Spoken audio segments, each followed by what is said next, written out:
আমার সঙ্গে যারা যারা বেইমানি করেছে, আমার পেছনে যারা ছিল, তাদের সবাইকে আমি আমার আদালতে নিয়ে এসে মারব। বিড়ালের মতো ১০০ বছর বেঁচে থেকে কোনো লাভ নাই। সিংহের মতো ১ ঘন্টা হলেও বাঁচতে চায়।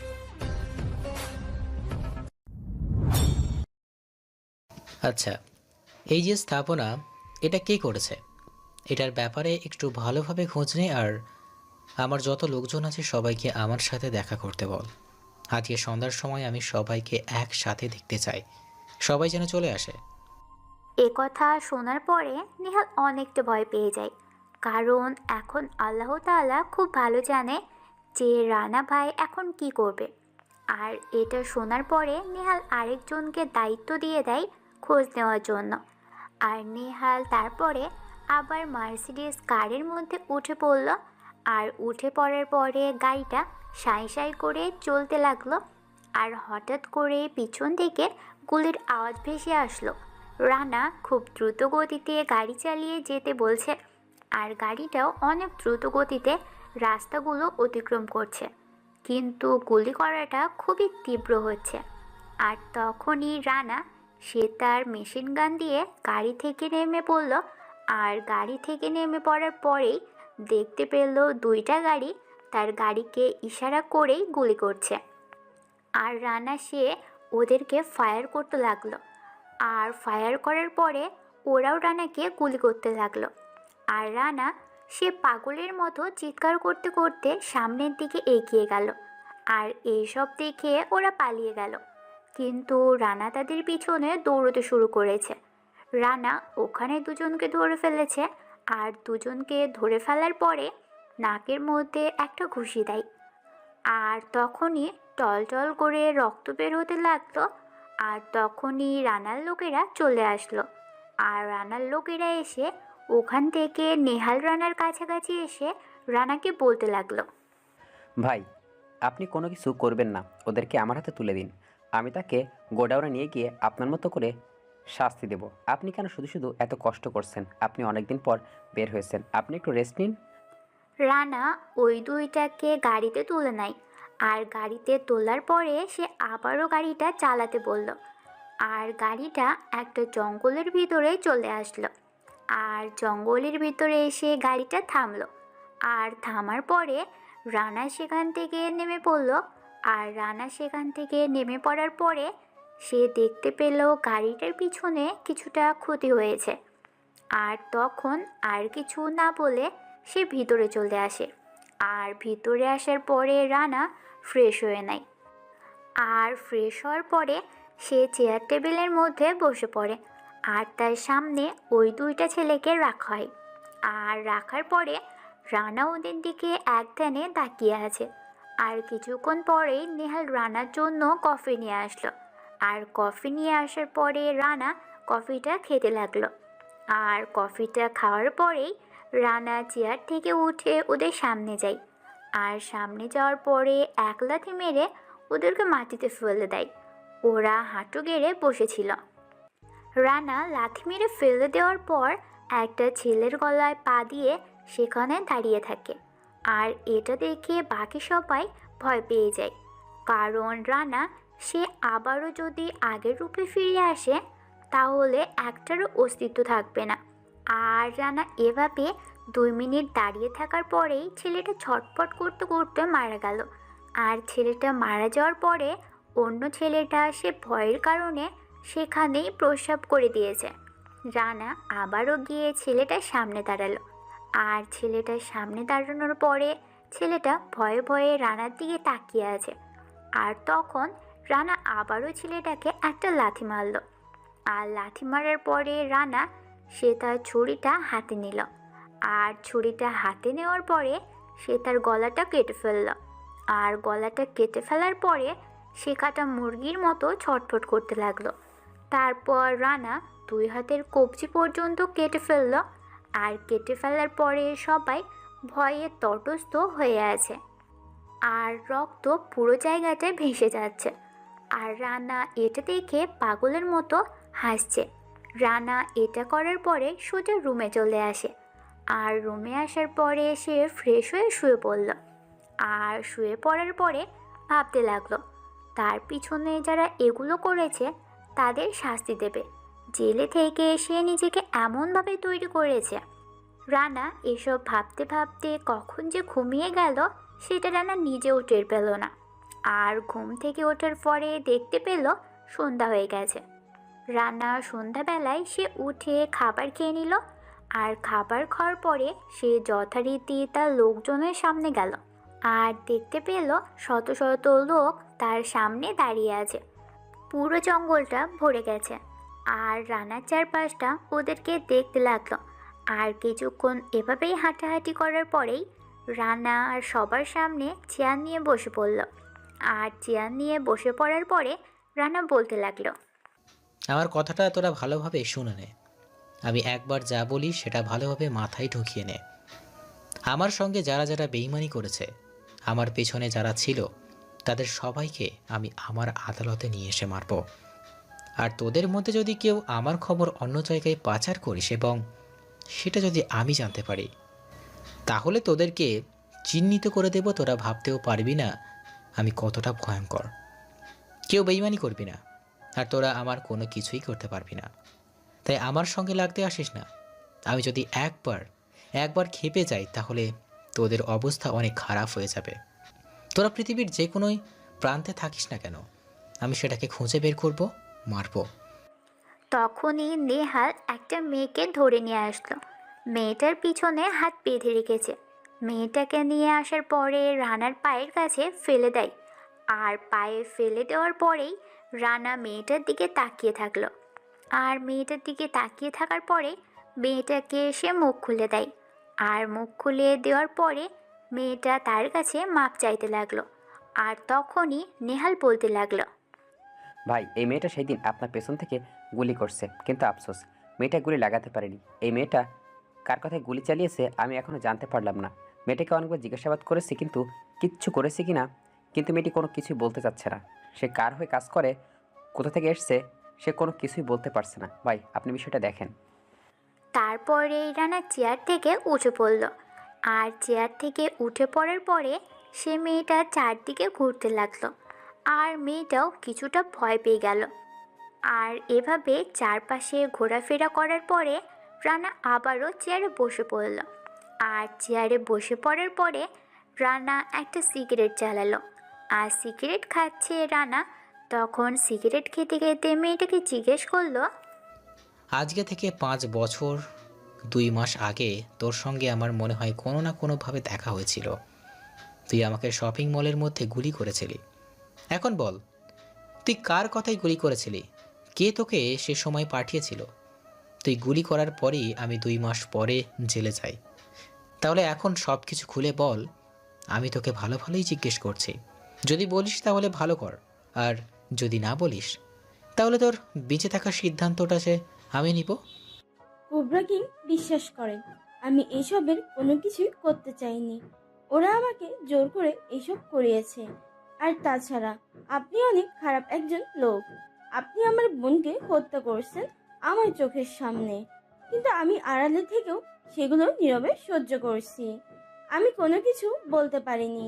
ওরা আমাকে যতটা না শিখিয়ে দিয়েছিল, আমি নিজের মন থেকে আপনাকে গুলি করতে চেয়েছিলাম, কিন্তু আমি আপনাকে মারতে পারিনি। সেদিন আপনি বেঁচে গিয়েছিলেন। এই কোবরা কিং কখনো কাউকে এমনি এমনি মারে না। তাকে মারার জন্য কোবরা কিংয়ের কাছে অনেক কারণ থাকে। এই কারণগুলো প্রমাণ হলেই সে তাকে মেরে ফেলে। বুঝতে পেরেছিস? এখন তুই বল, তোর বোনের নাম কি? আর তোর বোন আমার সঙ্গে অন্যায় করেছিল বলেই কিন্তু আমি তোকে মেরেছিলাম। সব কিছু খুলে বল। আমার বোনের নাম জান্নাতুল নাইমা। সে বিধিতে কাজ করত, কিন্তু আপনি তাকে নৃশংসভাবে হত্যা করছেন। মানুষ এতটা পাষাণ কি করে হতে পারে? আপনার মধ্যে কি একটু মায়া দয়া নেই? আপনি কি মানুষ নাকি জানোয়ার? এই চুপ, আর একটা বাজে কথা বলবি না। এখন যদি বাজে কথা বলেছিস তাহলে তোকে এইখানেই মেরে ফেলবো। আর কিভাবে মারবো এটা নিশ্চয়ই তুই ভালোভাবে জানিস। তোর বোন কি করেছে জানিস? তোর ফোন ডিপিতে কাজ করে সেটা আমার দেখার বিষয় নয়। সে দেশের জন্য কাজ করবে, আর যে দেশের জন্য কাজ না করে সে ডেভিল কিং। এবং লেডি কুইনের সাহায্যে সকল কাজ ওই সব লোকগুলোকে ছেড়ে দিয়েছে আর দেশের মধ্যে ড্রাগস ঢোকার জন্য সাহায্য করছে। তো এইসব আমি কিভাবে নীরবে সহ্য করব? মারিয়া আর কোনো কথা বলল না। মারিয়া চোখের পানি ঝরাচ্ছে। আর এটা দেখে রানা অনেক হাসছে, কারণ রানা আজ পর্যন্ত যেসব কাজ করেছে এসবের মধ্যে একটাও ভুল হয়নি। সে কারণেই সবাইকে মিল আছে, আর এখনও অনেকজনকে মেরে ফেলার বাকি আছে। সবাইকে একটা একটা করে মারবে। সবার রানার ক্ষমতা সম্পর্কে বুঝতে পারে। রানা মেয়েটাকে পরপর 2টা গুলি করে দিল, আর মেয়েটা মারা গেল। আর এটা দেখে নেহাল অকৃত্রিম দৃষ্টিতে তাকিয়ে আছে। রানা ভালো করেই বুঝতে পারছে নেহাল কী বলতে চাইছে। রানা আবারও সবাইকে বলতে লাগলো, আমাদের এখন কত টাকার প্রয়োজন? আমরা চাইলে অনেকভাবে টাকা ম্যানেজ করতে পারি, কিন্তু আমরা ওই সব পথে যাব না। শহরের মধ্যে যারা শীর্ষ স্থানীয় পদে রয়েছে, শহরের বাইরেও যারা থাকে, সব জায়গায় আমার লোক পাঠিয়ে দেয়। আর যারা সমাজে বৃত্তশালী এবং আড়ালে নির্ভীতে তারা অসৎ কাজ করে থাকে, যাদের সঙ্গে ডেভিল কিং এবং লেডি কুইনের কানেকশন আছে, তাদের বাসায় যা, আর বাসায় যাওয়ার পরে রেড করার নাম করে সমস্ত টাকা আমার চাই, আজকের মধ্যে, এখনই। রানার এসব কথা শোনার পরে সবাই তাড়াতাড়ি করে গাড়িতে করে চলে গেল। আর রানাও গাড়িতে উঠে পড়ল। আর রানার সঙ্গে আরও 4জন গাড়িতে উঠল। আর গাড়িটা সাঁই সাঁই করে যাচ্ছে। প্রায় 30 মিনিট গাড়িটা চলার পরে একটা বড় বাড়ির সামনে এসে থামলো। সেই বাড়ির সামনে থামার পরে রানা গাড়ি থেকে নেমে পড়ল। আর গাড়ি থেকে নেমে পড়ার পর রানা ভিতরে যেতে লাগলো। এটা হচ্ছে মন্ত্রীর বাসভবন। সমস্ত গার্ড অফিসার তাকে দেখে সালাম দিচ্ছে। রানা ভিতরে চলে আসলো। আর ভিতরে এসে দেখলো মন্ত্রী কয়েকজনের সঙ্গে আলোচনা করছে। আর তখনই রানা সেখানে বসে পড়ল। রানা কোনো অনুমতি নেয়নি। রানা এভাবেই চলাফেরা করে। তারপর মন্ত্রীকে বলল, মন্ত্রীর লোক দিয়ে কফি বানিয়ে দিল। আর রানা একটু খেয়ে মন্ত্রী সাহেবকে বলতে লাগলো, মন্ত্রী সাহেব, আমার কাছে খবর আছে আপনি নাকি ডেভিল কিং এবং লেডি কুইনকে সাহায্য করছেন। দেশের মধ্যে ড্রাগস ঢোকানোর জন্য আপনি কি ভুলে গেছেন সব কিছু? আমি জেলে ছিলাম আর তখন আপনি অনেক কাজ করে ফেলেছেন, তাই না? কিন্তু আমি এটা বুঝতে পারছি না, তুমি কেন শুধু শুধু জেলে থাকতে গেলে? এই 5টা বছর, এই 5 বছর জেলে থেকে তোমার কী লাভ হলো সেটা আমাকে বলো। তুমি তো চাইলে সেদিনই জেল থেকে বেরিয়ে আসতে পারতে, কারণ তোমার ক্ষমতা সম্পর্কে আমি খুব ভালোভাবে জানি। বিদেশেও তোমার কানেকশন রয়েছে, বিদেশের মাফিয়ারাও তোমার সঙ্গে ডিল করার জন্য বসে থাকে। তুমি কেন জেলে থাকতে গেলে? আমার এই বিষয়টা খুবই জানার প্রয়োজন। আর তোমার কি মনে হয় আমি ওদেরকে কেন সাহায্য করেছি? তুমি কি পাগল হয়ে গেছো? আমি ওদের সাহায্য করব? আমি লেডি কুইন এবং ডেভিল কুইনকে খুঁজে বেড়াচ্ছি। সময় মতো সব কিছু আমি বের করে ফেলবো, যেখানে আপনার কোনোই কাজ করতে হবে না। আপনার উপর যে দায়িত্বটা আছে আপনি সেটাই সঠিকভাবে পালন করুন। এরপর যদি দেখেছি যে আপনি কোনো বেআইনি কাজ করেন, তাহলে কিন্তু আপনার অবস্থা কী হবে সেটা বুঝতে তো পারছেন। সকালবেলা পত্রিকার নামে উঠে যাবে মন্ত্রী সাহেব নিখোঁজ। রানা, আমি তোমাকে একটা কথা বলতে চাই। আমার একটা ইচ্ছা আছে, আমি প্রধানমন্ত্রী হিসেবে শপথ বাক্য পাঠ করতে চাই। তুমি আমাকে প্রধানমন্ত্রী করে দাও। তোমার যা যা প্রয়োজন আমি তোমাকে তাই তাই দিব। এই রানা কখনো কারোর কাছ থেকে কিছু নেয় না। আমি কি ভিখারি যে আমি আপনার কাছ থেকে কিছু নেব? আমাকে অন্য কিছু দিতে হবে না। আমি আপনাকে এমনিতেই প্রধানমন্ত্রী হিসাবে শপথ বাক্য পাঠ করাতে পারবো। এভাবে রানা এবং মন্ত্রী কথা বলতে থাকে। মন্ত্রী অনেকটা ভয়ে ভয়ে রানার সঙ্গে কথা বলছে, কারণ কখন রানার মাথা নষ্ট হয়ে যায় তখন মন্ত্রী সাহেবকেও সে ছেড়ে কথা বলবে না। তাই সে ভালো হয়ে যাবে। আর এদিকে লেডি কুইন একের পর এক সাংবাদিকদের খবর শুনে পুরো অতিষ্ঠ হয়ে গেছে, কারণ রানা প্রকাশ্যে সব কিছু করছে, কিন্তু পুলিশ প্রশাসন কোনো কিছুই করছে না। সেও কোনো কিছু করতে পারছে না। রানা কোথায় আছে, কিভাবে আছে, সে কোনো কিছুই জানে না। লেডি কুইন তার আস্তানা থেকে বের হলো। আর বের হওয়ার পরে সে গাড়িটা গাজীপুরের জঙ্গলের দিকেই যাচ্ছে। সেখানে ডেভিল কিং তার জন্য ওয়েট করছে। আর কিছুক্ষণ পরেই সে গাজীপুরের সেই ঘন জঙ্গলে চলে আসলো। আর জঙ্গলে চলে আসার পরে দেখলো ডেভিল কিংয়ের লোকেরা তাকে শুভেচ্ছা জানাচ্ছে। লেডি কুইন ডেভিল কিংয়ের সঙ্গে ভিতরে চলে গেল। আর ভিতরে যাওয়ার পরে লেডি কুইন বসে পড়ল। আর বসে পড়ার পরে তারা দুজনে মিলে আলোচনা করছে। আর আলোচনা করার মধ্যে কিভাবে রানাকে মেরে ফেলা যায় সেটা প্ল্যান করছে। কিন্তু ডেভিল কিংয়ের সাহস হচ্ছে না তার সঙ্গে কাজ করার জন্য, কারণ রানা কেমন সে ভালোভাবেই জানে। আর তখন লেডি কুইন আবারও ডেভিল কিংকে বলতে লাগলো, আপনার কাছ থেকে আমি এইটুকু আশা করতে পারিনি। আপনি আমার কতটা করতে পারবেন আমি আপনাকে সাপোর্ট দিচ্ছি, তারপরও আপনি এখন আমতা আমতা করছেন। আপনি এর চেয়ে ভালো বাজারে গিয়ে মাছ বিক্রি করেন, তাহলে ভালো হবে। আপনার সঙ্গে আমার কাজ করাটাও ভালো লাগছে না। এই যে লেডি কুইন, আপনি রানা সম্পর্কে কতটুকু জানেন? জানেন রানাকে? তার সম্পর্কে আপনি কোনো কিছু না জানিয়ে যে এমনটা করছেন, সে যদি একটাবার জানতে পারে যে আমরা তার বিরুদ্ধে ষড়যন্ত্র করছি, তাকে মেরে ফেলে দেওয়ার সিদ্ধান্ত নিয়েছি, সে আমাদেরকে খুঁজে খুঁজে বের করে মারবে। আর ওর সম্পর্কে কোনো আইডিয়া আছে ও কিভাবে মারবে? ওর পেছনের ব্যাকগ্রাউন্ড আপনি জানেন? আমি তার সঙ্গে কাজ করেছি। আমি কাজ করে যতটুকু নিজের চোখে দেখেছি, যতটুকু জানি সেটাই অনেক বেশি।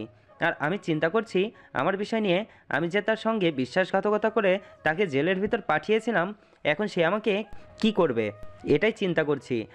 আমার বৈদেশিক কোনো সাহায্যের প্রয়োজনে আপনি আমাকে কতটুকু সাপোর্ট দিতে পারবেন? আমি তাকে সমস্ত সাপোর্ট দিব।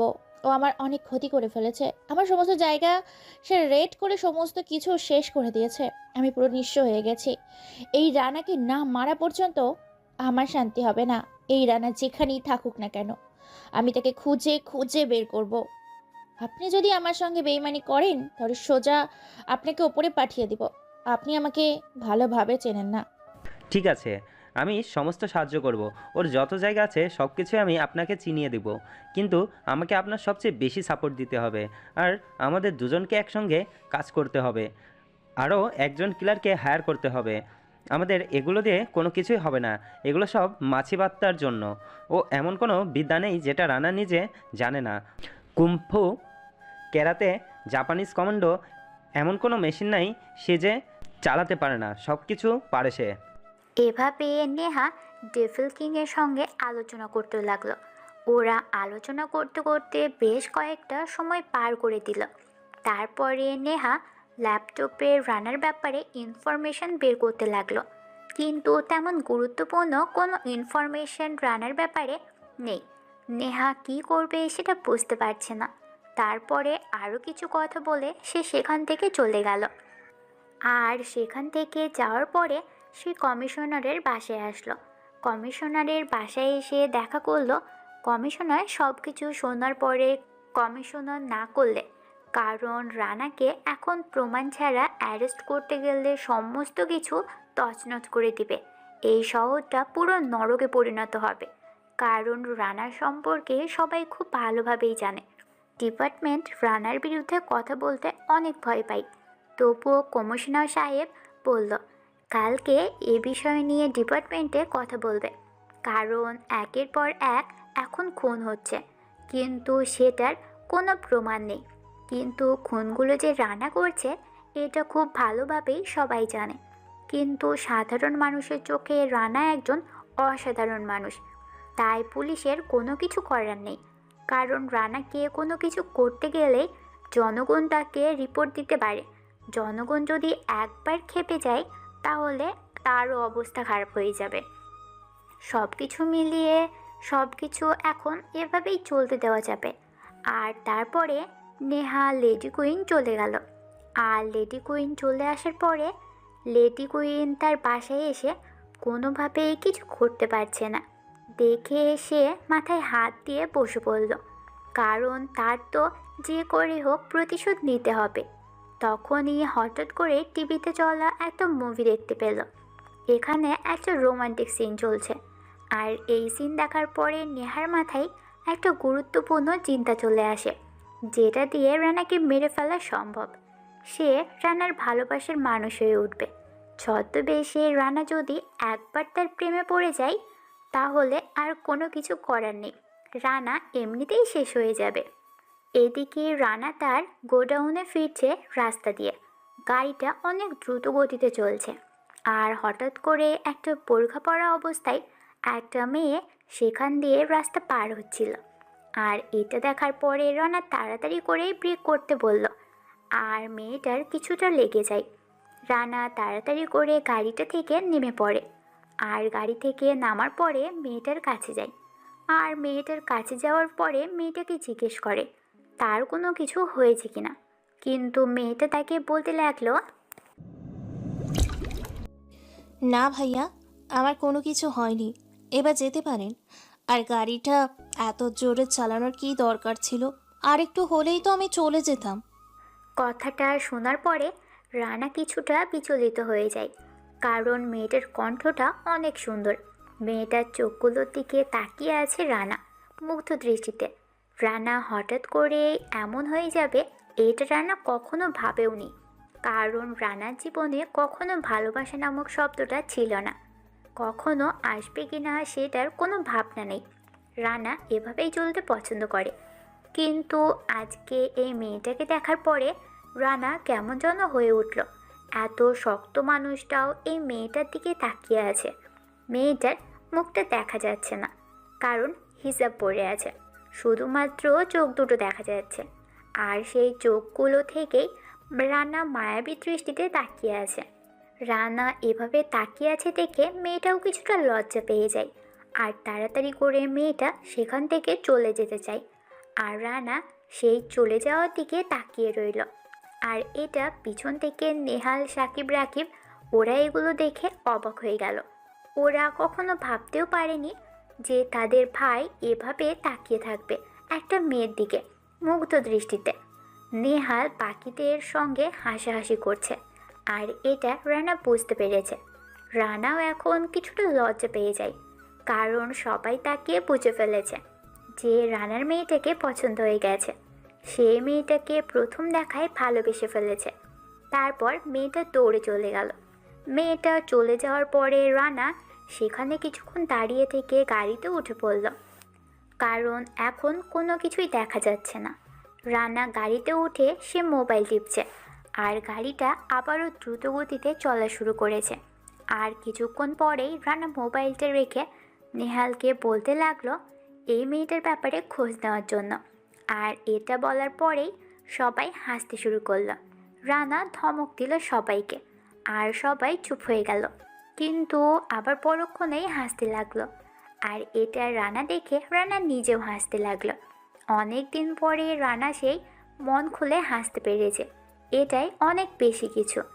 আর রানাকে হাসতে দেখে সবার মনটা অনেক ভালো হয়ে গেল, কারণ সব সময় গম্ভীর ভয়ঙ্করভাবেই রানাকে দেখা যায়, এইভাবে ফ্রিলিভাবে কখনোই দেখা যায় না। তারপরে রানা গোডাউনে চলে আসে, আর রানা গোডাউনে আসার পরে সে তার ল্যাপটপ নিয়ে বসলো। আর ল্যাপটপ নিয়ে বসার পরে সে কাজ করতে লাগলো। আর কিছুক্ষণ পরে নেহাল একটা ছবি নিয়ে আসলো, আর ছবিটা দেখিয়ে বলল এটা লেডি কুইনের ছবি। রানা এটা দেখার পরে ছবিটা গুগলে সার্চ করলো, আর গুগলে সার্চ করে কিছুটা তথ্য পেল, যেন তথ্যটা রানার জন্য অনেক কিছু। আর এভাবেই সময়টা পার হয়ে গেল। আর 2 ঘন্টা পরে তার লোকেরা সবাই চলে আসলো, ব্যাগ ভর্তি টাকা নিয়ে এসেছে। আর ওখান থেকে সব কিছু নেহাল বুঝে পাওয়ার পরে নেহাল রানার কাছে চলে আসে, আর রানার কাছে এসে হিসাব দিতে থাকে। আর তখন নেহাল বলতে লাগলো, ভাই আমরা প্রায় 40টির মতো বেশি বাসায় গেছি, প্রায় 300 কোটি টাকা নিয়ে এসেছি, সবগুলো টাকায় অসৎ পথে উপার্জন করা। আর ওরা মনে করে পুলিশকে কমপ্লেন করতে গেছে, কিন্তু পুলিশ এটার বিরুদ্ধে কোনো কথা বলবে না, কারণ পুলিশ নিজেও জানে না এটা বেআইনি টাকা, যার জন্য আর কি কোনো কিছুই হয়নি। অলরেডি সাংবাদিকরা বলতে শুরু করে দিয়েছে। শোন, এখন থেকে তোদের কাজ হলো ওই লোকটিকে ভালোভাবে খেয়াল রাখা। ওই লোকগুলো কার সঙ্গে কথা বলে, কোথায় যায়, সেগুলো আমার জানা প্রয়োজন। আমার যত লোক আছে সবাইকে ভালোভাবে খেয়াল রাখতে বলবি, আর আমাকে পরপর তথ্যগুলো জানাতে। বুঝতে পারছিস? অবশ্যই অবশ্যই তাদেরকে সাবধানে থাকতে বলবি, কারণ লেডি কুইন আর ডেভিল কিং ওরা দুইজনেই এক হয়ে গেছে, আমাকে মারার জন্য রেডি। কুইন আমার বিরুদ্ধে প্ল্যান করছে, এটা আমি খুব ভালোভাবেই বুঝতে পারছি। এখন যা তোরা, আমাকে একা থাকতে দে। তারপরে নেহাল চলে গেল। আর নেহাল চলে যাওয়ার পরে রানার রুমে গিয়ে ফ্রেশ হয়ে নেয়। আর ফ্রেশ হবার পরে কিছুক্ষণ পরেই একজন এসে তাকে কফি দিয়ে গেল। আর কফি দিয়ে যাওয়ার পরে সে কফি খাচ্ছে। আর তখনই রাস্তায় সে মেয়েটার কথা মনে পড়ল। মেয়েটা সত্যি অসাধারণ। মেয়েটার প্রেমে পড়ে গেছে রানা। আর এভাবেই সময়টা পার হয়ে গেল। পরদিন সকালবেলা ঘুম থেকে উঠে দেখে সাংবাদিকদের সেই ব্রেকিং নিউজ। এসব দেখতে দেখতে রানা পুরো বোরিং হয়ে গেছে। রানা ফ্রেশ হয়ে খাবার খেয়ে নেয়।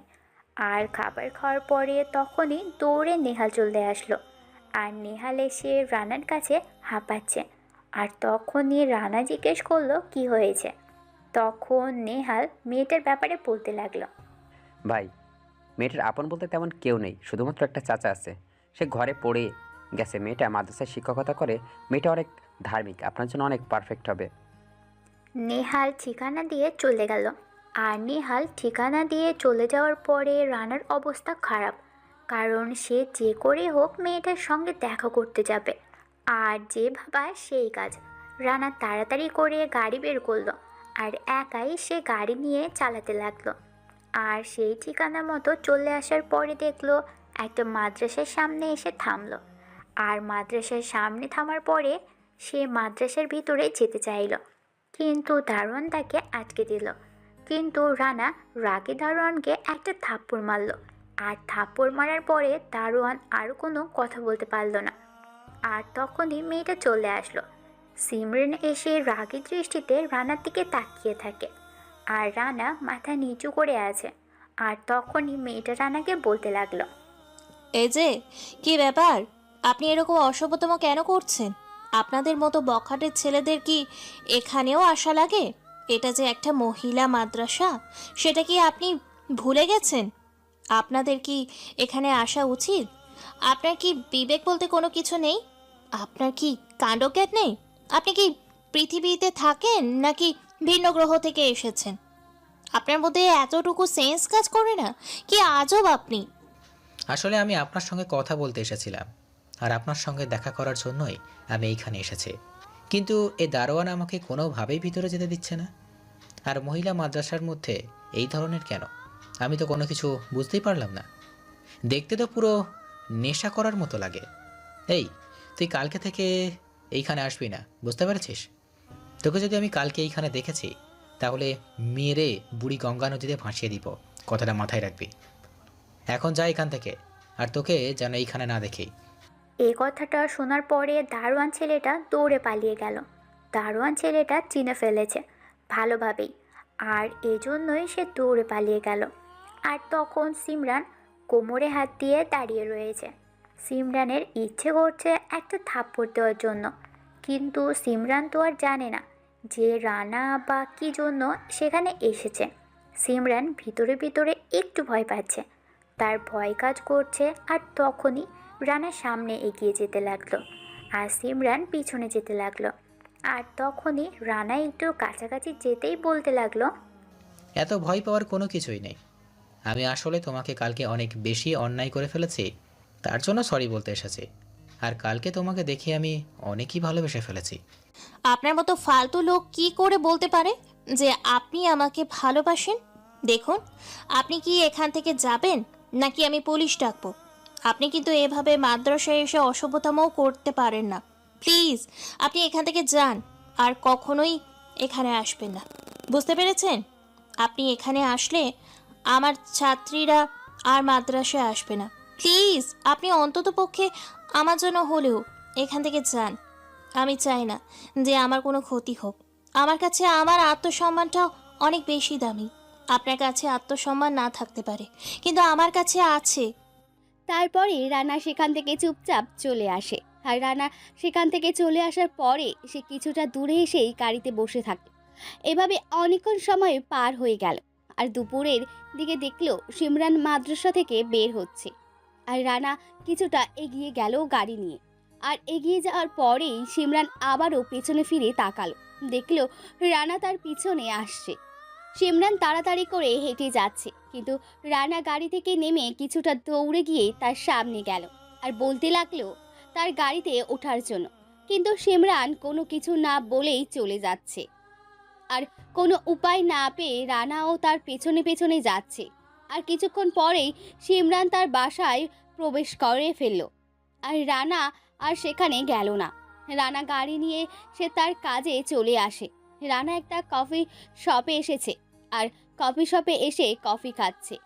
আর তখনই হঠাৎ করেই তাকে কে যেন চারপাশ থেকে গুলি করছে। তাড়াতাড়ি করে রানা নিজেকে সামলে নেয় আর নিজেকে সামলে নিয়ে সে তার পিস্তল দুটো বের করে তাদেরকে গুলি করতে থাকে। এরা লেডি কুইনের লোকজন, এটা রানা খুব ভালোভাবেই বুঝতে পারছে। রানা রেস্টুরেন্ট থেকে বের হয়ে যায়, কারণ রানা চায় না যে রেস্টুরেন্টের কোনো ক্ষতি হোক। রেস্টুরেন্টের থেকে বের হয়ে ওদেরকে দৌড়াতে থাকে আর ওরা গুলি করতে পেছনে সরে যায় আর সামনের দিকে এগিয়ে যাচ্ছে। আর তখনই ওরা একটা গাড়িতে উঠে পড়ল। গাড়িতে ওঠার পরেই রানাও তার গাড়ি নিয়ে তাদের পিছনে যেতে লাগলো। গাড়িটা বেশ দ্রুত গতিতে সামনের দিকে এগিয়ে যাচ্ছে। রানাও তাদের পিছনে পেছনে যেতে লাগলো। রানা ওদেরকে ধরার জন্য গাড়িটা আরও বেশি স্পিডে যেতে লাগলো।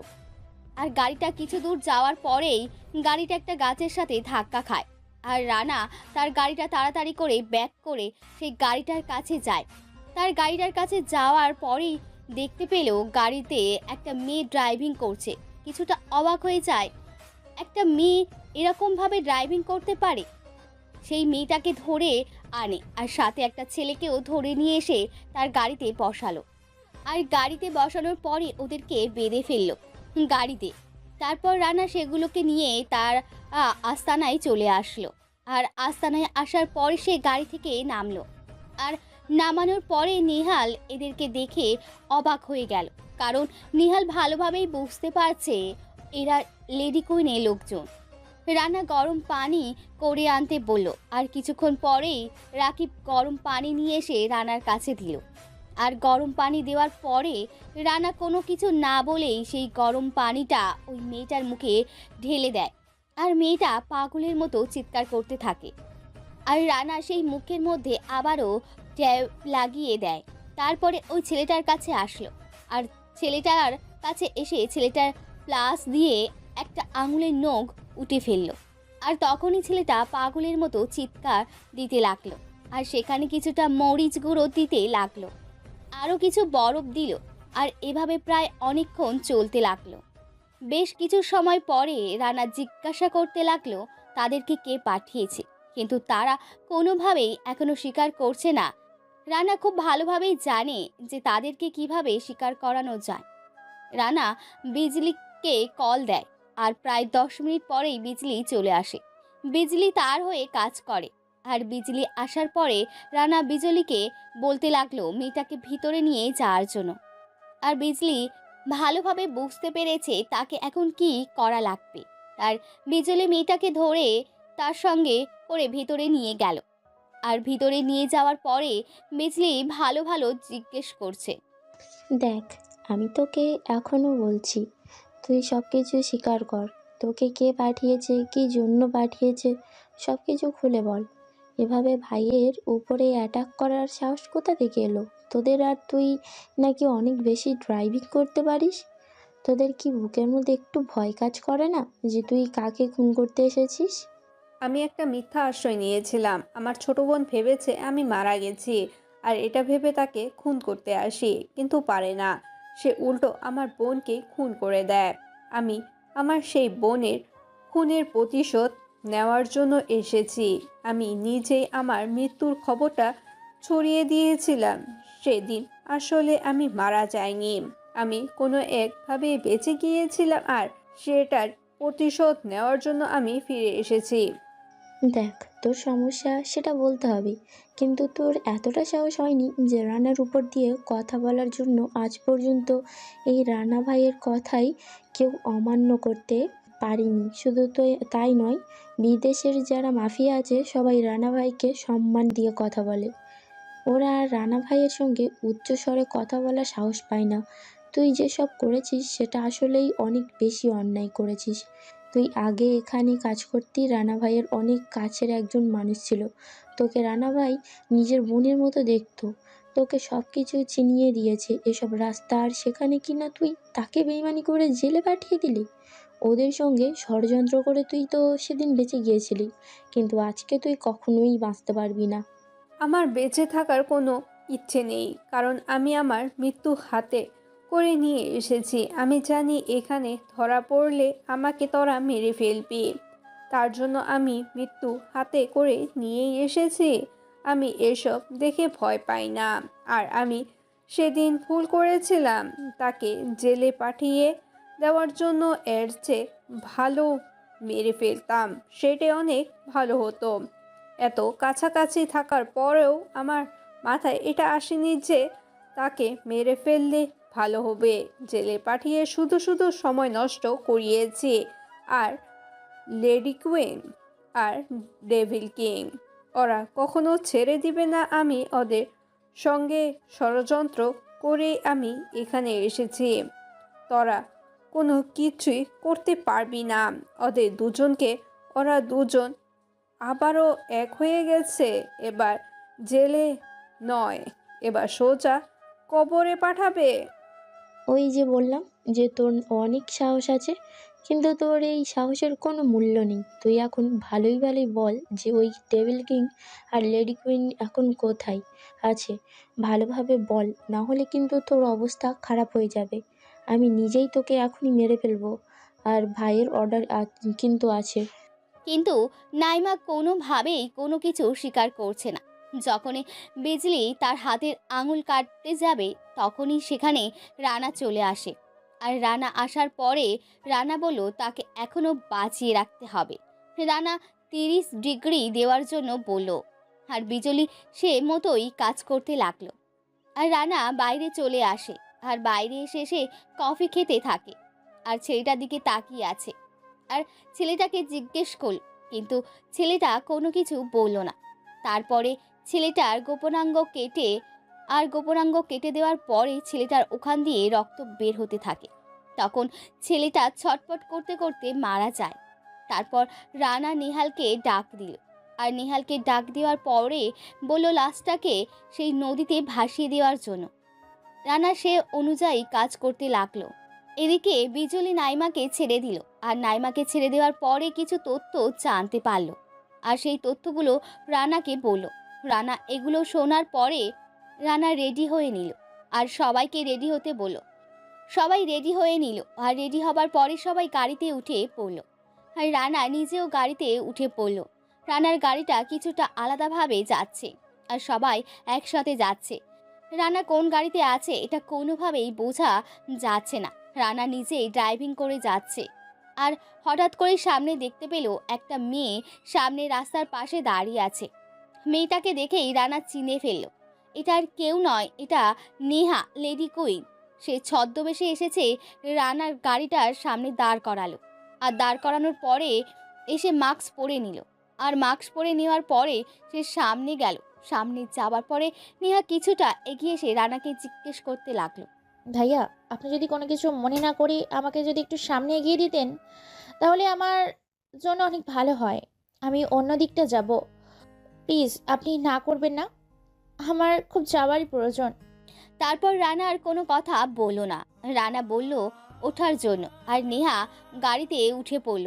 আর গাড়িতে ওঠার পরে সে কিছুটা অসুস্থ ফিল করেছে, তার কিছুটা ভয় করছে, বারবার কিছুটা আনন্দ হচ্ছে, কারণ সে তার নিজের হাতে রানাকে মারতে পারবে। সে তার নিজের মতো করে ড্রাইভিং করে যাচ্ছে। রানা খুব ভালো করে বুঝতে পারছে সামনে তার জন্য কি অপেক্ষা করছে।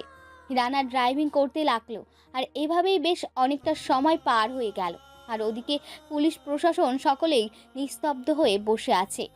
তাদের কোনো কিছু করার নেই, কারণ রানাকে থামানোর মতো কেউ নেই। রানা যখন যেটা চাইবে তখন সেটা হতেই হবে, না হলে সব কিছু শেষ করে দেবে। ওদিকে প্রায় 40 জনের মতো বাসা থেকে যে টাকাগুলো রেড করে আনা হয়েছিল সেগুলো ব্যাপারে তদন্ত চলছে, কিন্তু তদন্ত চললেও তেমন একটা গুরুত্ব দেওয়া হচ্ছে না, কারণ সবাই জানে যে এটা রানা নিয়েছে, কিন্তু রানা এটা কেন নিয়েছে সেটা কেউই বলতে পারল না। আর বলবেই বা কি করে? কারণ রানা কখন কি করে এটা কেউই জানে না। রানা তার নিজের মতো করে চলে। রানা সে গাড়ি চালিয়ে যাচ্ছে, আর এদিকে নিহা মোবাইলে কাউকে যেন মেসেজ পাঠিয়ে দিল। রানা কিছু দূর সামনে আসার পরেই দেখতে পেল অনেকগুলো ছেলে সামনে দাঁড়িয়ে আছে, সবার হাতেই মেশিন গান রয়েছে। আর তখনই পেছন থেকে নিহা রানার উপর পিস্তল তাক করলো, আর পিস্তল তাক করার রানাকে সে বলতে লাগলো, কিরে, তুই কি মনে করেছিস তুই একাই সব কিছু করতে পারিস? আর আমরা কি বসে বসে আঙুল চুষবো? তোকে আমি এই দিনটা এইভাবে আনার জন্য কতটা কষ্ট করতে হয়েছে সেটা তুই জানিস। আর তুই কি মনে করেছিস তুই একাই শক্তিশালী একটা ব্যক্তি? তুই যা ইচ্ছে তাই করতে পারবি? পুরো রাজত্ব তোকে দিয়ে দিব। এই আন্ডারওয়ার্ল্ডে আমি রাজত্ব করতে চাই, তোর কোনো অস্তিত্ব আমি রাখবো না। আমি তো শুধুমাত্র তোর বাবা মাকে মেরেছি, তোর পরিবারকে শেষ করেছি, কিন্তু সেদিন তুই বেঁচে গিয়েছিলি, তারপরও জেলে পাঠিয়েছি। ভেবেছিলাম ওইখানে তোর যাবজ্জীবন কারাদণ্ড হয়ে যাবে, কিন্তু সেটাও হলো না। এত কিছু করার পরও যেহেতু কোনো কিছু হয়নি, তাহলে এখন তোকে কি করে ছেড়ে দিই? এখন তোকে মরতে হবে। এখন বল, টাকাগুলো কোথায় রেখেছিস? যেগুলো রেড করার নাম করে নিয়েছিলি সবগুলো কিন্তু আমার টাকা।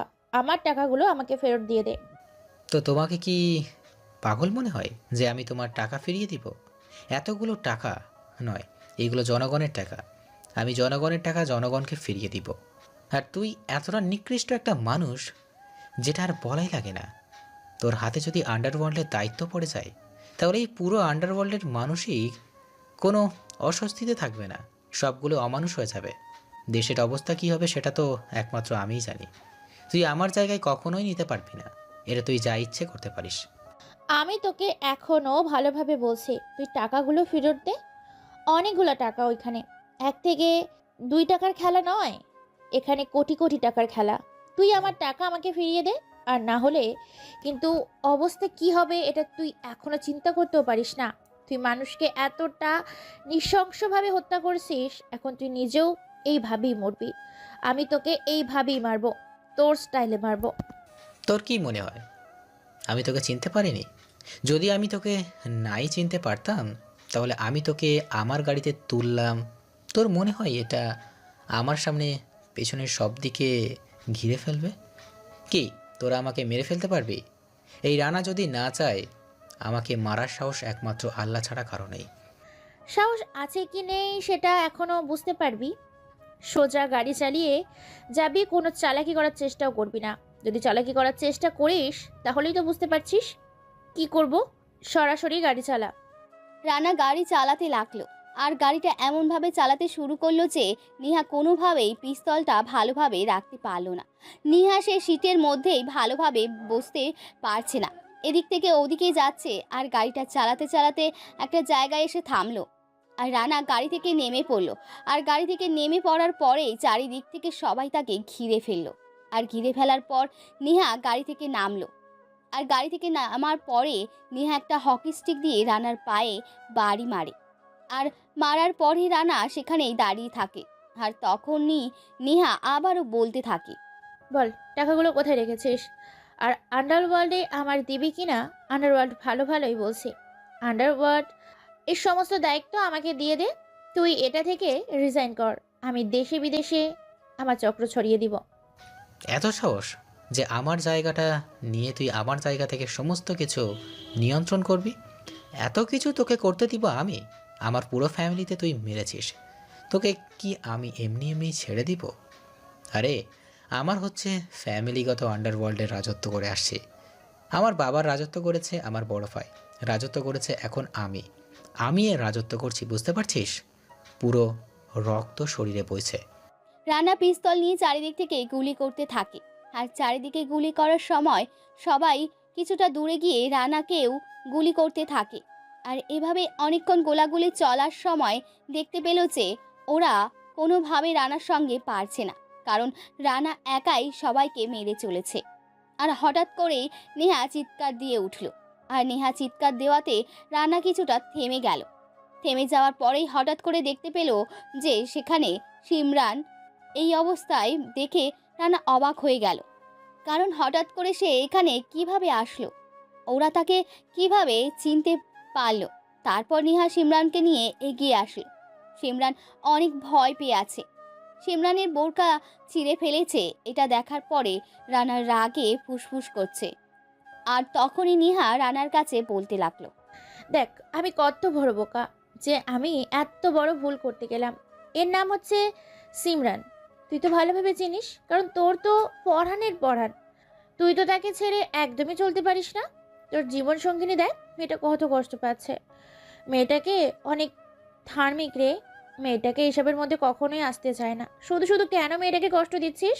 মেয়েটা এসব পছন্দ করে না। তুই এখনো কি এইভাবে দাঁড়িয়ে থাকবি, নাকি তোর কাজ যেটা আছে সেটা করবে? মেয়েটা অনেক সহজ সরল, তাই আমি চাচ্ছি না যে মেয়েটাকে মেরে ফেলার জন্য। কারণ আমিও তো একটা মেয়ে। এমনি তো মেয়েটার পরিচিতি বলতে তেমন কেউই নেই তুই ছাড়া। দেখ, তোর সঙ্গে ঝামেলা সব আমার। তুই সিমরানকে ছেড়ে দে। আমি তোর সব কথাই রাজি আছি। আমি তো সব কিছু লিখে দিচ্ছি। তুই সমস্ত আন্ডারওয়ার্ল্ড নিয়ে নে। তবুও প্লিজ সিমরানকে ছেড়ে দে।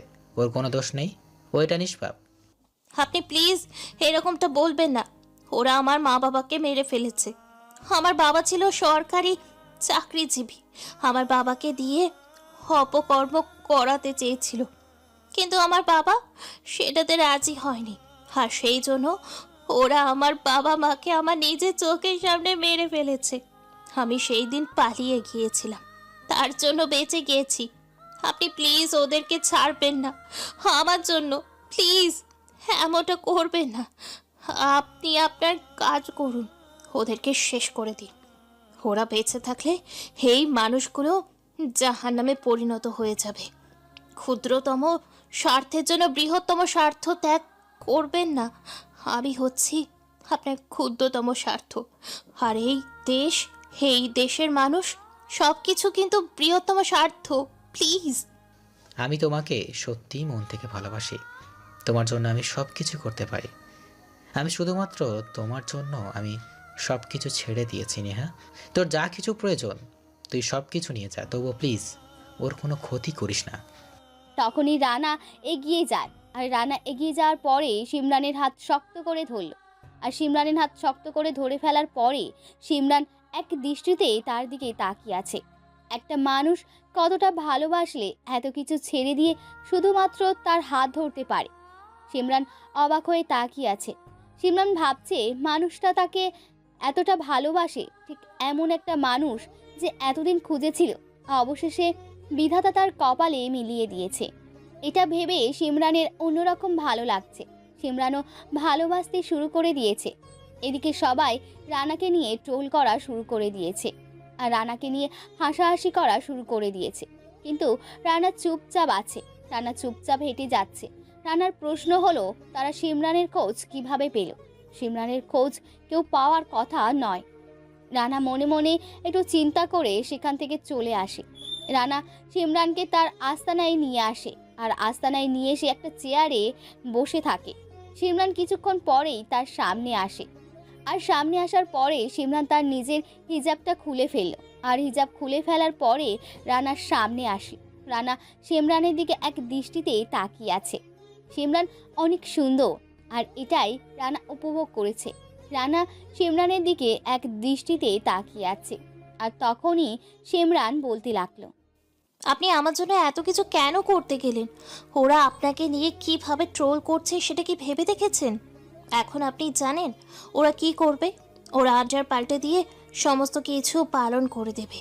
এত দিনের তিল তিল করে গড়ে তোলা এই আন্ডারওয়ার্ল্ড। কিন্তু রানা এই কথার কোনো প্রতিউত্তর দিল না। রানা তো সিমরানের জন্য সব কিছু মেনে নিয়েছে। সিমরান রানার মাথায় হাত বুলিয়ে দিল, আর তখনই রানা সেখানেই ঘুমিয়ে গেল। তারপর কোনো উপায় না পেয়ে সিমরান অনেক কষ্ট করে তাকে নিয়ে তাকে ছুঁয়ে দেয়। আর রুমে শুয়ে দেওয়ার পরেই রানা ঘুমের মধ্যে সিমরানকে শক্ত করে জড়িয়ে ধরে। সিমরানকে জড়িয়ে ধরার পরে সিমরান কেমন যেন অন্যরকম ভালো লাগছে। এত কম সময়ে সিমরানও যে তাকে এতটা ভালোবেসে ফেলবে সেটাও বুঝতে পারছে না। তারপরে সিমরান নিজেকে ছাড়িয়ে নিল। আর নিজেকে ছাড়িয়ে নেওয়ার পরেই সিমরান কিছু খাবারের ব্যবস্থা করলো। আর এভাবেই সময়টা পার হয়ে গেল। আর রাতের বেলা সিমরান রানার রুমে আসলো আর রুমে আসার পরে দেখলো রানা কম্বল নিয়ে শুয়ে আছে। সিমরান কিছুটা অবাক হয়ে গেল, কারণ এই গরমের মধ্যে সে এভাবে শুয়ে আছে। সিমরান তার কপালে গিয়ে হাত রাখলো, আর কপালে হাত রাখার পরেই দেখতে পেল জ্বরে গা পুড়ে যাচ্ছে। তাড়াতাড়ি করে সিমরান বাইরে আসলো। বাইরে আসার পরে দেখতে পেল নিহাল সেখানে নেই, আর রাকিবকে বলল তাড়াতাড়ি করে ওষুধ নিয়ে আসার জন্য। আর কিছুক্ষণ পরেই রাকিব ওষুধ সিমরানকে দিল। সবাই অনেক খুশি, কারণ রানার সিমরান আছে, এতে সবাই অনেক খুশি। সবাই সিমরানকে পছন্দ করেছে। সিমরান সবার সামনে পর্দা করে কথা বলে, এটাই সবার ভালো লাগছে, কারণ ভাইয়ের জীবনে এমন একটা মানুষ এসেছে, এটাই ওরা চেয়েছিল। কিন্তু আজকে সারাদিন নিহালকে কোথাও দেখলো না। সিমরান তাকে ওষুধ খাইয়ে দিল, আর এভাবেই পার হয়ে গেল 2 দিন। রানা সুস্থ হয়ে গেল। হঠাৎ করে অসুস্থ হয়ে যাওয়ার কারণটা সিমরান এখনও খুঁজে পাচ্ছে না।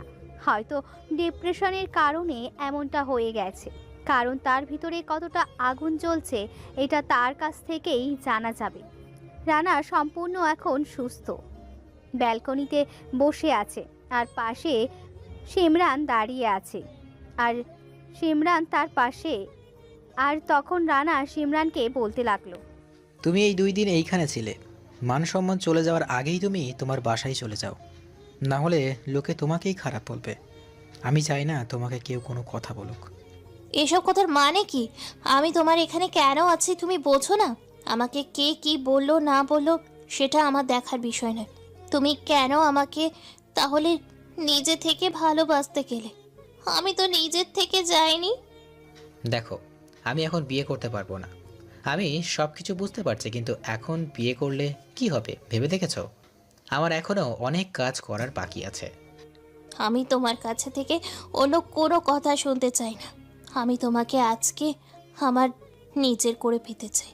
আমি মানুষের কাছে মুখ দেখাতে পারবো না। তুমি যদি আমাকে আজকে বিয়ে না করো, আমি সোজা সুসাইড করতে চলে যাব, কারণ এটা ছাড়া আমার আর কোনো কিছু করার নেই। রানা আর কোনো কথা বলতে পারল না, কারণ সিমরান অনেক কান্না করেছে তার জন্য। সে চায় না সিমরান তার জন্য আরও কান্না করে, সেই অসুস্থ হয়ে যাক। তারপরে রানা সিমরানকে নিয়ে কাজী অফিসে চলে আসে, আর কাজী অফিসে আসার পরে তারা দুজনেই কাজী অফিসে বিয়ে করে নেয়। বিয়ে করার পরে সিমরান অনেক খুশি, কিন্তু রানার বুকের মধ্যে প্রতিশোধের আগুন জ্বলছে। রানা সে গাড়ি ড্রাইভ করে বাসায় ফিরেছে, আর বাসায় ফেরার সময় সে সিমরানকে বলতে লাগলো তাকে বিদেশে পাঠিয়ে দেওয়ার জন্য। কিন্তু এটা শোনার পরে সিমরান অনেকটা রেগে গেল, আর রেগে গিয়ে রানাকে অনেক কথাবার্তা শুনিয়ে দিল।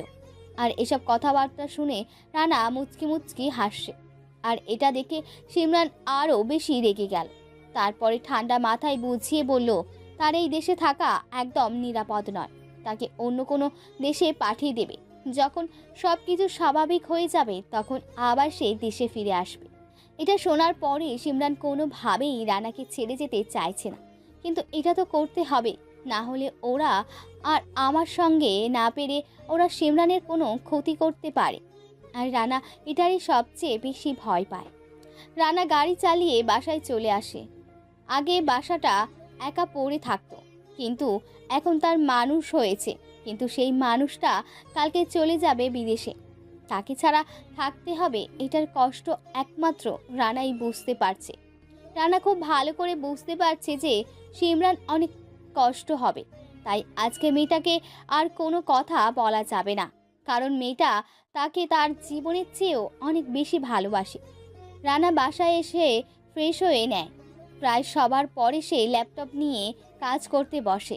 আর কিছুক্ষণ পরেই সিমরান রানার জন্য কফি নিয়ে আসলো, আর কফি নিয়ে আসার পরে রানা কফি খেতে লাগলো। আর তখন সিমরানের দিকে তাকায়, আর সিমরানের দিকে তাকাতেই দেখতে পেল সিমরান কালো শাড়ি পরেছে। সিমরানকে দেখতে অসম্ভব সুন্দর লাগছে। রানা ল্যাপটপ রেখে তার দিকে এগিয়ে যায়, আর এগিয়ে যাওয়ার পরে সিমরানের পেছনে যদি থাকে, আর সিমরানের পিছনে যাওয়ার পরেই সে দেয়ালের সঙ্গে থেমে গেল। আর তখনই রানা 2 হাত দেয়ালের সঙ্গে চেপে ধরে। সিমরানের ঠোঁটজোড়া দখল করে নিল আর সিমরানও রেসপন্স দিতে লাগলো। আর 10 মিনিট পরে রানা সিমরানকে ছেড়ে দিল। আর সিমরানকে ছেড়ে দেওয়ার পরে সিমরান দৌড়ে রান্না ঘরে চলে গেল। আর রানা হাসতে লাগলো। রাতের বেলা দুজনে খাবার খাওয়ার পরে সিমরান রানার বুকের উপর শুয়ে আছে আর দুষ্টুমি করছে রানা। এসব দুষ্টুমি দেখে তার দিকে তাকিয়ে আছে আর মাঝে মাঝে ফাজলামো করছে। আর কিছুক্ষণ পরেই সিমরান হঠাৎ করে আবারও রানার ঠোঁটজোড়া দখল করে নেয়। আর দখল করার পরে প্রায় 5 মিনিট পর ছেড়ে দিল। আর এভাবেই দুজনে মিলে হারিয়ে গেল এক অজানা রাজ্যে। ফজরের সময় রানার বুকে ঘুমিয়ে আছে অহনা সিমরানকে ডাকতে লাগলো, কারণ তার সকাল 10টায় ফ্লাইট, তাকে রেডি হতে হবে। কিন্তু সিমরান কোনোভাবেই ঘুম থেকে উঠছে না। তারপরে রানা তাকে অন্য পাশে রেখে ওরা নিজে উঠে ফ্রেশ হয়ে নেয় আর ফ্রেশ হয়ে সিমরানের জন্য চা নিয়ে আসে। সিমরানকে ঘুম থেকে উঠিয়ে সিমরান চা খেয়ে নেয়। আর সিমরান চা খাওয়ার পরে মনে হয় গোসল করতে চলে যায়। 10 মিনিট পর সিমরান গোসল শেষ করে বের হলো।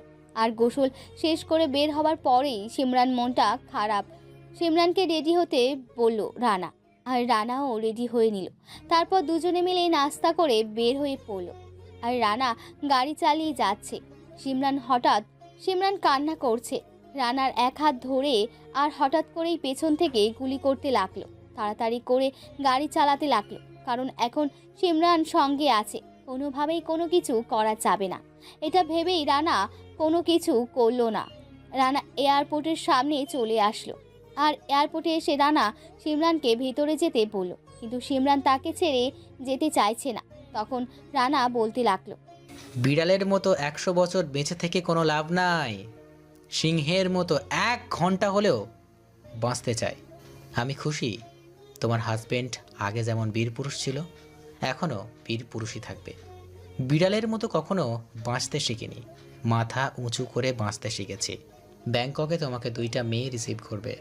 ওই 2টা মেয়ে হলো আমার হয়ে কাজ করে। ওইখানে তুমি ভালো থাকবে। প্লিজ তুমি আর কোনো কথা বলো না, যাও। আমি তোমাকে পরে যখন বলবো তখন তুমি দেশে ফিরবে, আর তুমি তো খবর পাবেই। সেটা না হয় আমি বুঝতে পারলাম, কিন্তু আপনার যদি কোনো কিছু হয়ে যায় তখন আমি কি করব? আপনি জানেন না আমি আপনাকে ঠিক কতটা ভালোবাসি। আমি আপনাকে ছাড়া থাকতে পারবো না। প্লিজ আপনি আমার জন্য হলেও সেফ থাকবেন, কথা দেন। রানা আর কোনো কথা না বলে সিমরানকে শক্ত করে জড়িয়ে ধরল। কান্না করতে লাগলো। আর সিমরানকে তাড়াতাড়ি করে ভিতরে পাঠিয়ে দিল। আর সিমরান ভিতরে চলে গেল। সিমরান কান্না করছে আর এদিকে রানা গাড়ি নিয়ে সামনে এগিয়ে যেতে লাগলো। আর রানার গাড়ি থেকেই গুলি করতে লাগলো। ওরা রানার এমন পাগলামি দেখে ওরা দ্রুত গতিতে গাড়ি চালিয়ে চলে যাচ্ছে। রানা সেই অনুযায়ী তাদেরকে ধরার জন্য যাচ্ছে। রানা সবাইকে কল দিয়ে রেডি হতে বলল। আর রানা এমনিতেও ওদেরকে ছেড়ে দিল। আর ছেড়ে দেওয়ার পরেই রানা সরাসরি মন্ত্রীর বাসায় চলে আসে। আর মন্ত্রীর বাসায় আসার পরে মন্ত্রীকে দেখলেও কিছু আলোচনা করছে। আর সরাসরি মন্ত্রীর কাছে গেল। আর মন্ত্রীর কাছে যাওয়ার পরে সব কিছু জানালো। আর রানা বলতে লাগলো, আমার দেরি করা ঠিক হবে না, আমি আমার নিজের প্রতিশোধ নিয়ে নিব। আর এখানে যদি কেউ আসে তাহলে আমি তাদেরকে বাঁচিয়ে রাখবো না, মেরে ফেলবো। এমনকি আপনিও যদি আসেন আপনাকেও মেরে ফেলবো। আমার বাবা ছিলেন আন্ডারওয়ার্ল্ড রেটিং, আর আমি হচ্ছি তারই ছেলে। আমার রক্তের মধ্যে আন্ডারওয়ার্ল্ড মিশে গেছে। এইসব ভয় আমাদের দেখিয়ে কোনো লাভ নেই। আমি আপনাকে সাবধান করতে এসেছি। আপনাকে আমি শ্রদ্ধা করি, কারণ আপনি আমার বাবার বন্ধু ছিলেন। তার জন্য আমার বাবাকে ওরা নৃশংসভাবে হত্যা করেছে। আমি সেটা প্রতিশোধ নিব। এর মধ্যে যদি কেউ আসার চেষ্টা করে আমি চলে যাব। আপনারা আমার বন্ধু ছিলেন, আর আমি কি করতে পারি না করতে পারি সেটা মনে হয় আপনাকে আর নতুন করে বুঝিয়ে দিতে হবে না। তুমি তোমার মা বাবার প্রতিশোধ নিবে, এটা আমিও চাই। তোমার বড় ভাইকেও ওরা মেরে ফেলেছে, না হলে তোমার জায়গায় তোমার বড় ভাই বসতো। তবে সব কিছু চেয়ে তোমরা দুই ভাইয়ের মধ্যে তুমি ছেলে সবচেয়ে বেশি বুদ্ধিমান এবং শক্তিশালী। তোমার বাবার সঙ্গে আমার কথা হয়েছিল যে তোমার বাবা পরে নাকি তোমাকে এই দায়িত্বটা দেওয়ার কথা ছিল। যতদিন পর্যন্ত তুমি বড় না হবে ততদিন পর্যন্ত তোমার বড় ভাই সেটা শাসন করবে। কিন্তু আফসোসের বিষয়ে কোনোটাই হলো না, ওরা আগেই মারা গেল আর তুমি এই আন্ডারওয়ার্ল্ডের দায়িত্ব নিলে। শোনো, আমি তোমার কাছে একটা কথা বলছি, সেটা হলো তুমি সাধারণ মানুষের কোনো ক্ষতি করবে না, ওদের যেন কোনোভাবেই কোনো ক্ষতি না হয়। আর আমার তোমার উপর অনেক বিশ্বাস আছে যে তুমি এমন কোনো কাজ করবে না যে তার জন্য সরকার সাধারণ মানুষ এসবের কথা হবে। কতটা খারাপ সেটা আমি খুব ভালোভাবে জানি। তুমি যদি না থাকতে তাহলে ও পুরো দেশটাকে সরকার বানিয়ে দিত। তারপরে রানা চলে আসে। রানা মন্ত্রী সাহেবকে অনেক সম্মান করে মন থেকে, কারণ মন্ত্রী সাহেব তার বাবার বন্ধু ছিলেন, সেজন্য রানা অনেকটা শ্রদ্ধা করে। তারপর রানা তার গোডাউনে চলে আসে, আর গোডাউনে আসার পরে দেখলো তার হাজার হাজার ছেলে সেখানে গাড়িতে করে আসছে, হেলিকপ্টারে করে আসছে, সকল জায়গা ফিরে পেলে চলে এসেছে। রানা ওদের সঙ্গে কথা বলতে থাকে চারিদিক থেকে অ্যাটাক করার জন্য। রানার ফোনে তখনই একটা কল চলে আসলো। রানা কলটা রিসিভ করলো আর ওপাশ থেকে লেডি কুইন তাকে বলতে লাগলো, কিরে, তোর কিছু কাছের লোককে আমি ধরে এনেছি। তুই তো অনেক আইডিয়া করে তোর মানুষটাকে পাঠিয়ে দিয়েছিস, না হলে ওটা কেউই ধরে চলে আসতাম। তোর সঙ্গে অনেক হিসেব নিকেশ আছে বাকি। রানা কলটা কেটে দেয়, আর রানা কলটা কেটে দেওয়ার পরে সবাইকে নিয়ে সেখানে যেতে থাকে। আর যাওয়ার সময় সকল মানুষ তার দিকেই তাকিয়ে আছে আর রানার নামে বাহবা দিতে লাগলো।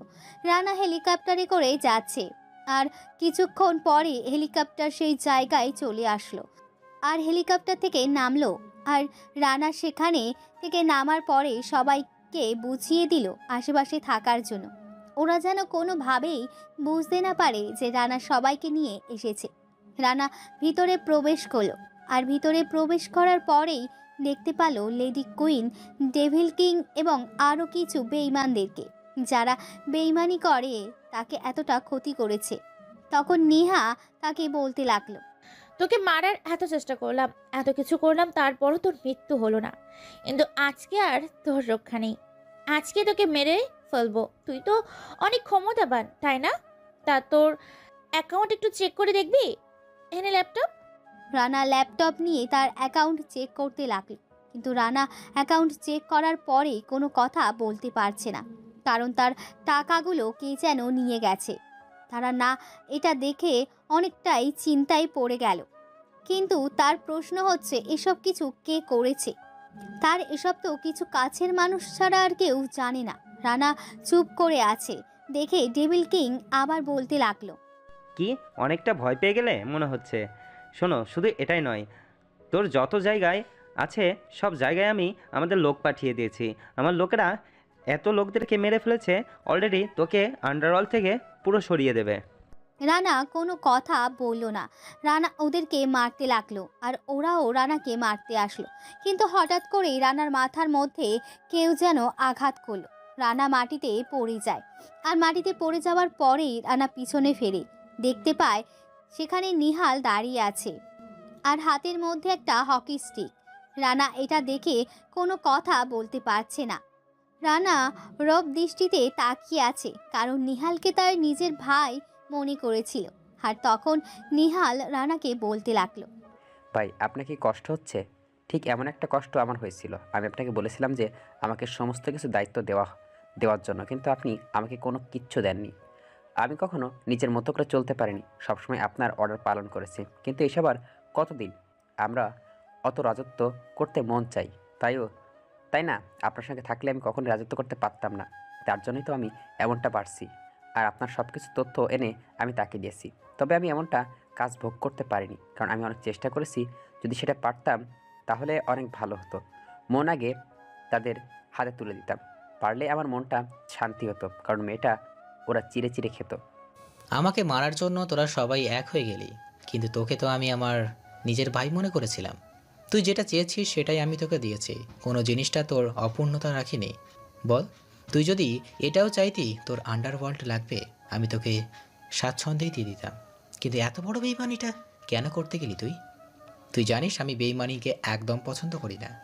তুই কি আমার বাবা মায়ের হত্যার সঙ্গে জড়িত ছিলি? আরে আপনি তো পুরো মনের কথা বলে দিয়েছেন। হ্যাঁ, আমি আপনার বাবাকে হত্যা করেছি একা পেয়ে, তার সুযোগ নিয়ে আমি তাকে হত্যা করেছি, তাও আবার বালিশ চাপা দিয়ে ঘুমের মধ্যে। আপনাকেও চেয়েছিলাম, কিন্তু ভাই কি করব, সুযোগ পাইনি। কিন্তু আজকে সেই সুযোগটা ছাড়ছে না। ডেভিল কিং, আপনি আপনার কাজটা করুন, আমি সেটা দেখব। আমি কোন ফুটপাতের মাস্তান নই যে দুইটা কথাবার্তা শোনার পর আমি ভয় পেয়ে যাব। আমি আগেও যেমনটা কিং ছিলাম, এখনও কিং আছি, ভবিষ্যতেও কিং থাকবো।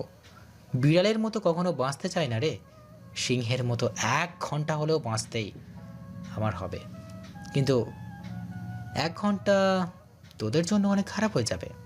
রানা উঠে পড়ল আর উঠে পড়ার পরে একটা মেশিন গান নিয়ে সবাইকে গুলি করতে থাকে।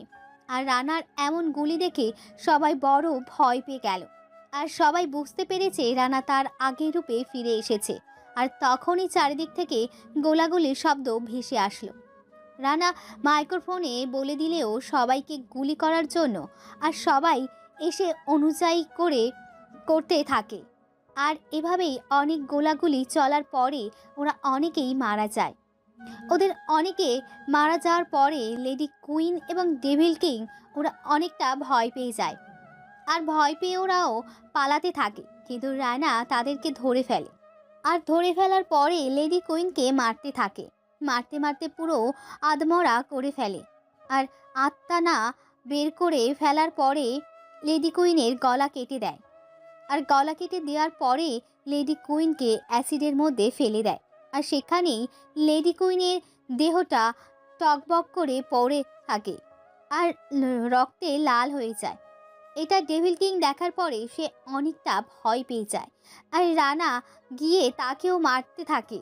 ও মার সহ্য করতে না পেরে রানার কাছে ডেভিল কিং মাপ চাইতে থাকে। কিন্তু রানা এটা দেখে পাগলের মতো হাসছে। রানার এমন হাসি দেখে সে আরও বেশি ভয় পেয়ে যায়। আর রানা ডেভিল কিংকে চেয়ারের সাথে বসালো।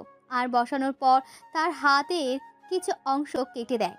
তারপর সেখান দিয়ে রক্ত বের হতে থাকে। রানা সেখানে লবণ দিয়ে দেয়। আর রানা তারপর তার ইচ্ছে মতো গুলি করতে থাকে। আর তাকেও অ্যাসিডের মধ্যে ফেলে দেয়। আর তারপর নিহালের কাছে যায়। নিহালের কাছে যাওয়ার পর নিহালকে মারতে লাগলো। আর নিহাল তার কাছে ক্ষমা চাইতে শুরু করলো।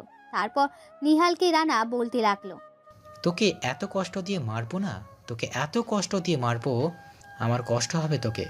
আমি আমার নিজের ভাই ভেবেছিলাম তোকে, যেখানে কিনা তুই নিজেকে আমার পিঠেই ছুরি মারলি। তারপর রানা একটা বুকের পাঁজর বরাবর একটা গুলি করে দেয়। আর সেই গোডাউন থেকে বের হয়ে সেখানে ব্লাস্ট করে দেয়। আর দাউ দাউ করে পুরো গোডাউনের মধ্যে আগুন জ্বলছে। আর বাকিরা বলছে মৃত লাশগুলোকে রেহাই দিল না রানা। এসব শুনে মুচকি হাসি দেয়। আর এভাবেই পার হয়ে গেল 3 দিন। চারদিকে শুধু একটাই নিউজ হচ্ছে, রানা ওরফে ড্রাগন কিং সে তার নিজের প্রতিশোধ নিতে পেরেছে। তারপর রানা সেই টাকাগুলো গরিব মানুষদেরকে দিয়ে দেয়। আর তার বাবার নামে এতিমখানা, মাদ্রাসা, হাসপাতাল এসব করার উদ্যোগ নেয়। আর এদিকে সিমরানকে ফিরে আসতে বলে। রানা সকল কাজ ফেলে রেখে রাত 10টার দিকে এয়ারপোর্টে আসছে। প্রায় অনেকক্ষণ হয়ে গেছে সে দাঁড়িয়ে আছে। কিছু সময় পর সিমরান এলো। আসার পরে রানাকে দৌড়ে এসে জড়িয়ে ধরে কান্না করতে থাকে। রানা পিছন থেকে হাত বুলি দেয় মাথায়। সিমরান রানাকে কিল ঘুষি মারতে থাকে মুখের মধ্যে। রানা এদিকে সিমরানকে গাড়িতে তুললো। আর সিমরান গাড়িতে উঠে রানা ড্রাইভ করতে থাকে। আর তখনই আবারও সিমরান এসে এক হাতে জড়িয়ে ধরলো আর বলতে লাগলো, কথা দাও, আমাকে আর কখনো তুমি দূরে রাখবে না। তুমি ছাড়া আমার জীবনে কে আছে বলো? আমার কতটা কষ্ট হয়েছে সেটা তুমি জানো।